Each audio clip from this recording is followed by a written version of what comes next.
Selamat datang ke Serambi Cafe Restaurant Taman Tun Dr. Ismail. Makanan kita berasaskan kepada local Malay fusion. Best seller kita adalah set ayam percik. Saya sebenarnya seorang jurutera, lebih kurang dalam 12 tahun. Resipi dekat sini basically datang daripada saya bersama dengan tim saya lah. Kita grow daripada 10 menu sehingga sekarang 20 ke 30 menu lah. Ini adalah rasa Serambi RM26.90. Dia punya kuah dia different sikit sebabnya korang boleh nampak ni. Dia ada udang. So laksa kan buat dari ikan.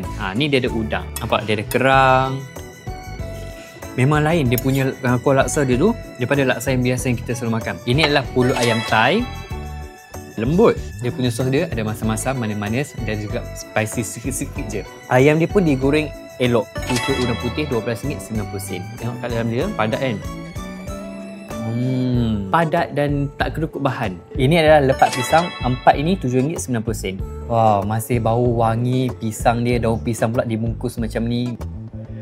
Saya dah kata dah, memang pisang dia tebal. Lembut tepung dia. Ini adalah sagu gula Melaka. Korang boleh tengok dia punya sagu gula Melaka ni. 1, 2, 3. 3 warna. Comelnya. Love. Santan dia masih ada tekstur lemak-lemak tu tapi not too sweet. Sagu dia sangatlah rajin. Sedapnya.